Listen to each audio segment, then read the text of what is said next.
Ama sa penta ni Khupa APवा तारीख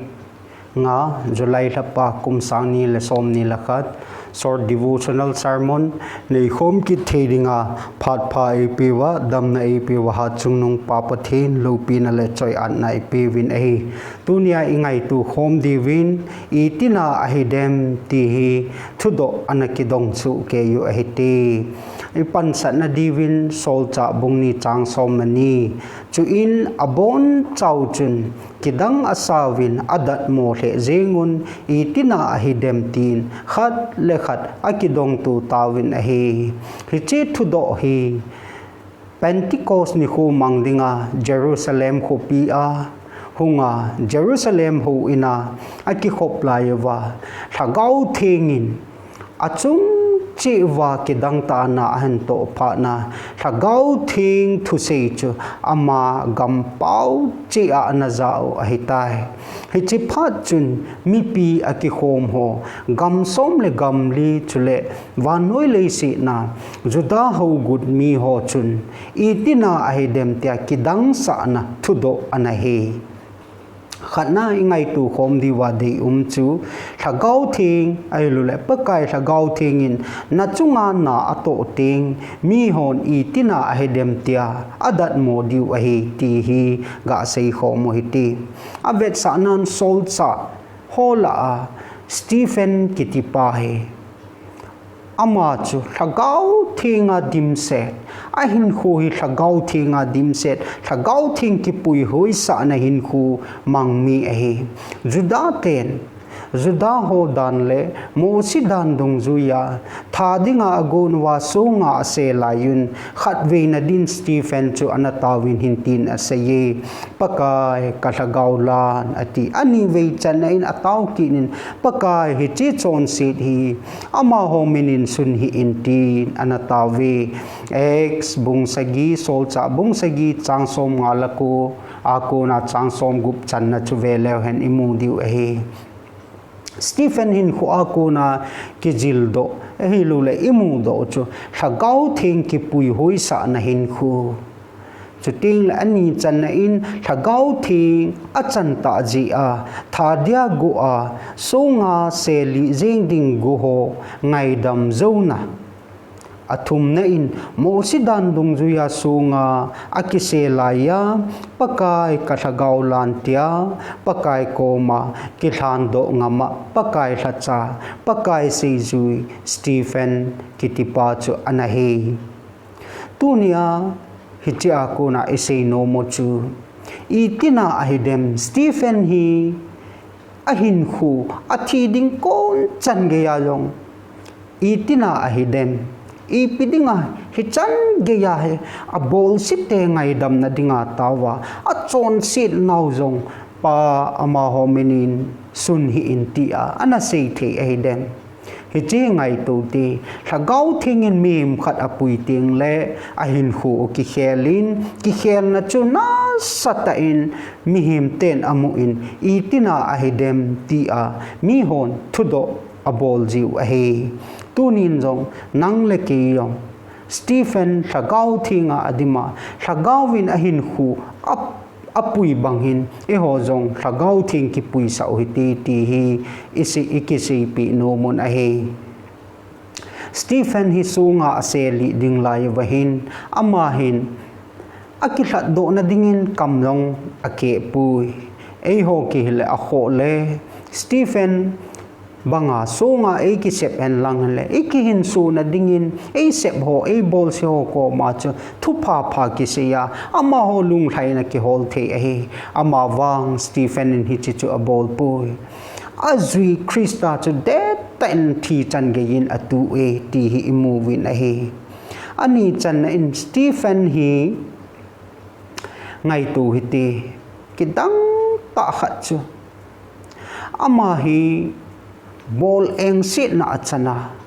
ahi lo le thiding ko na a la yin jong azui pakai ata san apakai chu asei le pun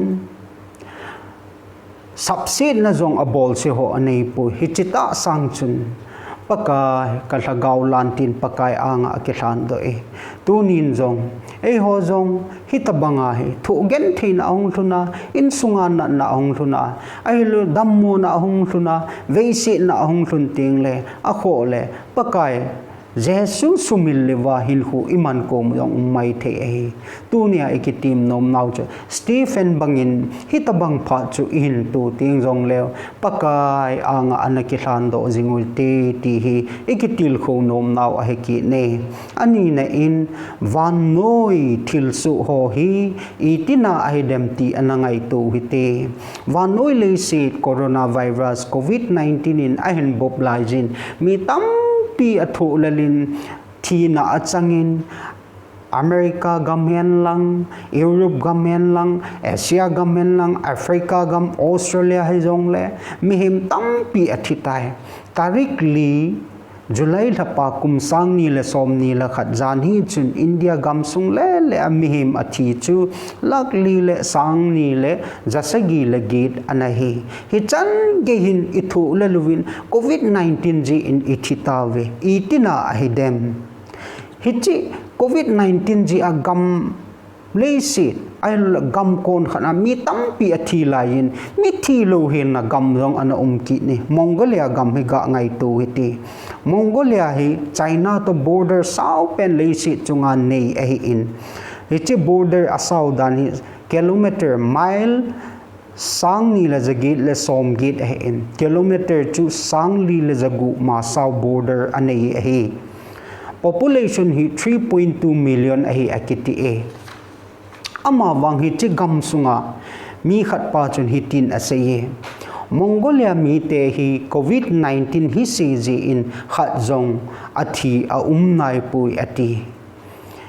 itina ahidem mi tam pin athu lala mi tam pi gam ho athi la ya hi chi covid-19 nat na tho ju lo athi la ya Mongolia gama mi khat jing zong athi lo pa hi itina ahidem so pite ho lungkham pu hiti leisi thil su ho ji injong lungkham pu hiti